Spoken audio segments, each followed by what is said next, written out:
नमस्कार। अर्थालंकारों की इस श्रेणी में आज हम मानवीकरण अलंकार पढ़ेंगे। यह पाश्चात्य अलंकार का एक उदाहरण है। बोर्ड पे आप देख पा रहे हैं, इसकी परिभाषा लिखी हुई है। जहाँ काव्य में प्रकृति के जड़ पदार्थों, दृश्यों व अमूर्त वस्तुओं को मानव की तरह क्रियाकलाप करते हुए प्रदर्शित किया जाता है, वहाँ मानवीकरण अलंकार होता है। उदाहरण भी दिया हुआ है नीचे। दिवसावसान का समय, मेघमय आसमान से उतर रही संध्या सुंदरी परी सी धीरे धीरे। उपयुक्त पंक्तियों में निराला जी ने संध्या का चित्रण सुंदरी के रूप में किया है, अतः यहाँ पर मानवीकरण अलंकार है। इसी प्रकार एक और उदाहरण देती हूँ आपको। कहो तुम रूपसी कौन, व्योम से उतर रही चुपचाप, छिपी निज छाया छवि में आप, सुनहला फैला केश कला, मधुर मंथर मृदु मौन। ये पंत जी की पंक्तियां हैं जिनमें प्रकृति का नारी रूप में वर्णन किया हुआ है, जिससे कि यहाँ पर भी मानवीकरण अलंकार है। प्रसाद जी की कुछ पंक्तियां हैं। बीती विभावरी जागरी, अंबर पनघट में डुबो रही, तारा घट उषा नागरी, खगकुल कुलकुल सा बोल रहा, किसलय का अंचल डोल रहा, लो यह लतिका भी भर लाई, मधु मुकुल नवल रस गागरी। उपयुक्त गीत में प्रसाद जी ने उषा का चित्रण एक नारी के रूप में किया है।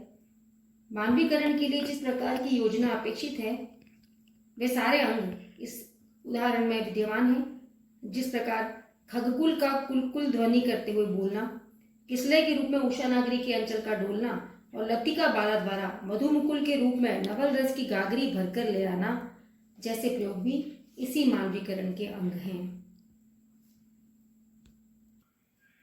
अगला अलंकार है समासोक्ति। समासोक्ति शब्द समास और उक्ति के योग से बना है, जहां पर समास का अर्थ है संक्षेप में और उक्ति का अर्थ है कथन।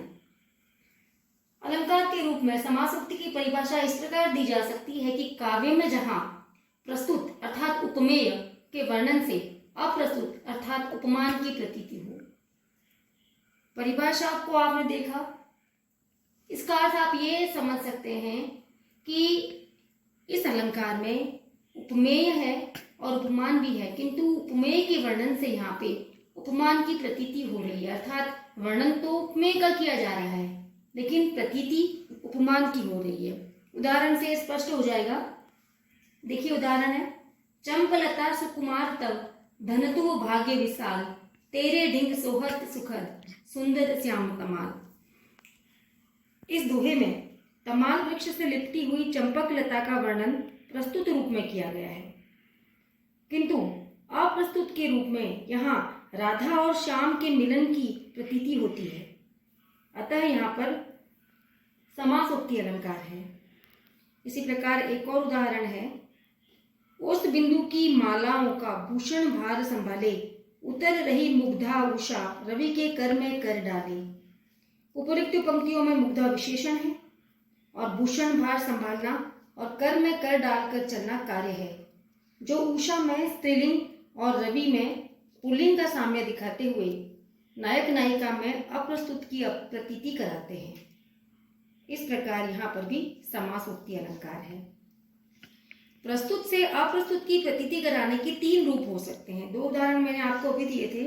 एक तो इसमें से समान विशेषण वाला था और एक समान लिंग का, और तीसरा है समान कार्य। यद्यपि इन तीनों को अलग नहीं किया जा सकता, परंतु जिसकी प्रधानता हो उसी के अनुसार उसी के नाम से ही अलंकार माना जाता है।